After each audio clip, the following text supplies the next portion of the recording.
ಮೀನ ರಾಶಿಯವರ ಈ ವಾರ ಭವಿಷ್ಯದ ಬಗ್ಗೆ ಅತ್ಯಂತ ವಿವರವಾಗಿ ತಿಳಿದುಕೊಳ್ಳೋಣ. ಮೀನ ರಾಶಿಯವರ ಪಾಲಿಗೆ ಈ ಸಮಯವು ಅತ್ಯಂತ ಅದೃಷ್ಟದಾಯಕವಾಗಿ ಕಂಡುಬರುತ್ತಿದೆ. ಮುಖ್ಯವಾಗಿ ನಿಮ್ಮ ಜಾತಕದಲ್ಲಿ ಅಥವಾ ಗೋಚಾರ ಫಲದಲ್ಲಿ 10ನೇ ಮನೆಯಲ್ಲಿ ಗ್ರಹಗಳ ಸಂಚಾರವು ಒಂದು ಅದ್ಭುತವಾದ ಬದಲಾವಣೆಯನ್ನು ತರುತ್ತಿದೆ. ಈ ಬದಲಾವಣೆಯು ನಿಮ್ಮ ಜೀವನದಲ್ಲಿ ವಿಜಯದ ಪಥವನ್ನು ಹೇಗೆ ನಿರ್ಮಿಸುತ್ತದೆ ಮತ್ತು ಯಾವೆಲ್ಲ ಕ್ಷೇತ್ರಗಳಲ್ಲಿ ನಿಮಗೆ ಅಭಿವೃದ್ಧಿ ಸಿಗಲಿದೆ ಎಂಬುದನ್ನು ಈ ವಿಡಿಯೋದಲ್ಲಿ ತಿಳಿಯೋಣ. ಹಾಗೆ ಈ ಮಾಹಿತಿಗೆ ಒಂದು ಲೈಕ್ ನೀಡಿ ಮತ್ತು ಸ್ಕಿಪ್ ಮಾಡದೆ ಪೂರ್ತಿಯಾಗಿ ನೋಡಿ ಅಥವಾ ಕೇಳಿಸಿಕೊಳ್ಳಿ. ಎಲ್ಲರೂ ಭಕ್ತಿಯಿಂದ ಓಂ ನಮಃ ಶಿವಾಯ ಅಂತ ಕಮೆಂಟ್ ಮಾಡಿ. ಮೀನ ರಾಶಿಯ ಸಮಸ್ತ ವೀಕ್ಷಕರೇ, ಜ್ಯೋತಿಷ್ಯ ಶಾಸ್ತ್ರದ ಪ್ರಕಾರ 10ನೇ ಮನೆಯನ್ನು ಕರ್ಮಸ್ಥಾನ ಎಂದು ಕರೆಯಲಾಗುತ್ತದೆ. ಈ 10ನೇ ಮನೆಯಲ್ಲಿ ಈಗ ಗ್ರಹಗಳ ಶುಭ ದೃಷ್ಟಿ ಬೀರುತ್ತಿರುವುದರಿಂದ ನಿಮಗೆ ಎಲ್ಲಾ ಕೆಲಸಗಳಲ್ಲಿ ವಿಜಯ ಅಥವಾ ಯಶಸ್ಸು ಸಿಗಲಿದೆ.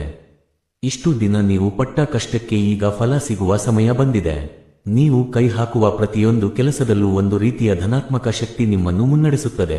ಸಮಾಜದಲ್ಲಿ ನಿಮ್ಮ ಸ್ಥಾನಮಾನಗಳು ವೃದ್ಧಿಯಾಗಲಿವೆ. ಮೊದಲನೆಯದಾಗಿ ಆರ್ಥಿಕ ಪರಿಸ್ಥಿತಿಯ ಬಗ್ಗೆ ನೋಡುವುದಾದರೆ, ಮೀನ ರಾಶಿಯವರು ಕಳೆದ ಕೆಲವು ತಿಂಗಳುಗಳಿಂದ ಅಥವಾ ವರ್ಷಗಳಿಂದ ಹಣಕಾಸಿನ ವಿಚಾರದಲ್ಲಿ ಸಾಕಷ್ಟು ಏರುಪೇರುಗಳನ್ನು ಕಂಡಿರಬಹುದು. ಸಾಲದ ಬಾಧೆಯು ನಿಮ್ಮನ್ನು ಕಾಡುತ್ತಿರಬಹುದು. ಆದರೆ ಈಗ ಆ ಚಿಂತೆಗಳಿಗೆ ಮುಕ್ತಿ ಸಿಗುವ ಕಾಲ ಹತ್ತಿರ ಬಂದಿದೆ. 10ನೇ ಮನೆಯ ಬಲದಿಂದಾಗಿ ನಿಮ್ಮ ಆದಾಯದ ಮೂಲಗಳು ಹೆಚ್ಚಾಗುತ್ತವೆ. ಕೇವಲ ಒಂದು ಕಡೆಯಿಂದ ಮಾತ್ರವಲ್ಲದೆ ವಿವಿಧ ಮೂಲಗಳಿಂದ ಹಣದ ಹರಿವು ನಿಮ್ಮತ್ತ ಬರಲಿದೆ. ಮುಖ್ಯವಾಗಿ ಸಾಲದ ಸುಳಿಯಲ್ಲಿ ಸಿಲುಕಿರುವವರಿಗೆ ಅದರಿಂದ ಹೊರಬರಲು ಹೊಸ ಮಾರ್ಗಗಳು ಗೋಚರಿಸುತ್ತವೆ. ಬಾಕಿ ಉಳಿದಿರುವ ಹಣವು ಕೈ ಸೇರುತ್ತದೆ ಮತ್ತು ಹಣಕಾಸಿನ ವ್ಯವಹಾರಗಳಲ್ಲಿ ನೀವು ನಿರೀಕ್ಷೆ ಮಾಡಿದಂತೆ ಲಾಭ ದೊರೆಯುತ್ತದೆ. ಇದು ನಿಮ್ಮ ಆರ್ಥಿಕ ಪರಿಸ್ಥಿತಿಯನ್ನು ಸುಧಾರಿಸಲು ಸಿಕ್ಕಿರುವ ಸುವರ್ಣ ಅವಕಾಶವಾಗಿದೆ. ಇನ್ನು ವೃತ್ತಿ ಜೀವನದ ಬಗ್ಗೆ ಮಾತನಾಡುವುದಾದರೆ, ಉದ್ಯೋಗಸ್ಥರಿಗೆ ಈ ಸಮಯವು ಅತ್ಯಂತ ಶುಭಪ್ರದವಾಗಿದೆ. ನೀವು ಕೆಲಸ ಮಾಡುವ ಸ್ಥಳದಲ್ಲಿ ನಿಮ್ಮ ಕೆಲಸದ ಶೈಲಿ ಮತ್ತು ನಿಮ್ಮಲ್ಲಿರುವ ಲೀಡರ್ಶಿಪ್ ಕ್ವಾಲಿಟಿ ಅಥವಾ ನಾಯಕತ್ವದ ಗುಣವು ಎಲ್ಲರ ಮೆಚ್ಚುಗೆಗೆ ಪಾತ್ರವಾಗಲಿದೆ. ನಿಮ್ಮ ಮೇಲಧಿಕಾರಿಗಳು ನಿಮ್ಮ ಕಠಿಣ ಪರಿಶ್ರಮವನ್ನು ಗುರುತಿಸಿ ನಿಮಗೆ ಹೊಸ ಜವಾಬ್ದಾರಿಗಳನ್ನು ನೀಡಬಹುದು. ಇದು ಕೇವಲ ಖಾಸಗಿ ವಲಯದಲ್ಲಿ ಕೆಲಸ ಮಾಡುವವರಿಗೆ ಮಾತ್ರವಲ್ಲ, ಸರ್ಕಾರಿ ಉದ್ಯೋಗಿಗಳಿಗೂ ಕೂಡ ಅತ್ಯಂತ ಶುಭ ಕಾಲವಾಗಿದೆ.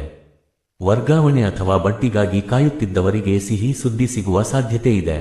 ನಿಮ್ಮ ಸಹೋದ್ಯೋಗಿಗಳ ಜೊತೆಗಿನ ಸಂಬಂಧ ಸುಧಾರಿಸುತ್ತದೆ ಮತ್ತು ಕೆಲಸದ ಒತ್ತಡದ ನಡುವೆಯೂ ನೀವು ಯಶಸ್ವಿಯಾಗಿ ಕಾರ್ಯಗಳನ್ನು ಪೂರ್ಣಗೊಳಿಸುತ್ತೀರಿ.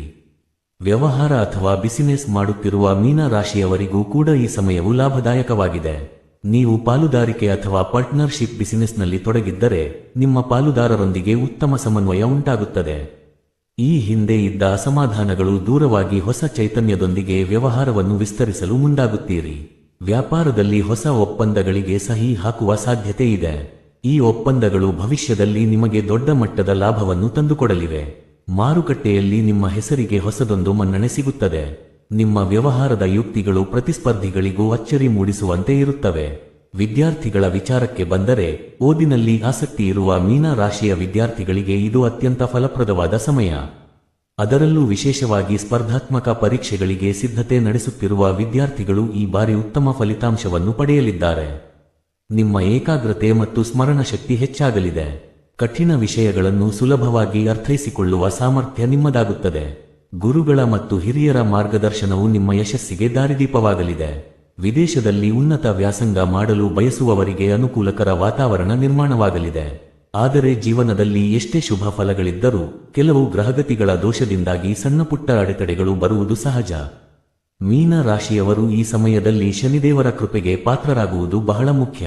ಶನಿದೇವರ ಪ್ರಾರ್ಥನೆಯನ್ನು ಮಾಡುವುದರಿಂದ ನಿಮ್ಮ ಹಾದಿಯಲ್ಲಿರುವ ಅಡೆತಡೆಗಳು ದೂರವಾಗುತ್ತವೆ. ಶನಿವಾರದಂದು ದೇವಸ್ಥಾನಕ್ಕೆ ಭೇಟಿ ನೀಡಿ ಎಳ್ಳೆಣ್ಣೆ ದೀಪವನ್ನು ಹಚ್ಚುವುದು ಶ್ರೇಯಸ್ಕರ. ಅಷ್ಟೇ ಅಲ್ಲದೆ ನಿಮ್ಮ ಶಕ್ತಿಯಾನುಸಾರ ಬಡವರಿಗೆ ಮತ್ತು ಅಸಹಾಯಕರಿಗೆ ದಾನ ಧರ್ಮಗಳನ್ನು ಮಾಡಿ. ಅನ್ನದಾನ ಅಥವಾ ವಸ್ತ್ರದಾನ ಮಾಡುವುದರಿಂದ ನಿಮ್ಮ ಕರ್ಮಫಲಗಳು ಕಡಿಮೆಯಾಗಿ ಅದೃಷ್ಟವು ನಿಮ್ಮನ್ನು ಸದಾಕಾಲ ಬೆಂಬಲಿಸುತ್ತದೆ. ಒಟ್ಟಾರೆಯಾಗಿ ಹೇಳುವುದಾದರೆ ಮೀನ ರಾಶಿಯವರೇ, ಇದು ನಿಮ್ಮ ಗೆಲುವಿನ ಸಮಯ. 10ನೇ ಮನೆಯ ಗ್ರಹಗಳು ನಿಮಗೆ ವಿಜಯವನ್ನು ತಂದುಕೊಡಲು ಸನ್ನದ್ಧವಾಗಿವೆ. ನಿಮ್ಮ ಆರ್ಥಿಕತೆ, ವೃತ್ತಿ, ವ್ಯವಹಾರ ಮತ್ತು ವಿದ್ಯಾಭ್ಯಾಸದಲ್ಲಿ ಪ್ರಗತಿ ಕಂಡುಬರುತ್ತದೆ. ನಕಾರಾತ್ಮಕ ಆಲೋಚನೆಗಳನ್ನು ಬಿಟ್ಟು ಆತ್ಮವಿಶ್ವಾಸದಿಂದ ಮುನ್ನಡೆಯಿರಿ.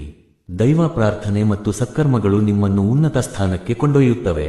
ಈ ವಿಶೇಷವಾದ ಮಾಹಿತಿ ನಿಮಗೆ ಇಷ್ಟವಾಗಿದ್ದರೆ ತಪ್ಪದೇ ಲೈಕ್ ಮಾಡಿ ಮತ್ತು ಈ ಮಾಹಿತಿಯನ್ನು ನಿಮ್ಮ ಸ್ನೇಹಿತರು ಹಾಗೂ ಕುಟುಂಬದವರೊಂದಿಗೆ ಹಂಚಿಕೊಳ್ಳಿ.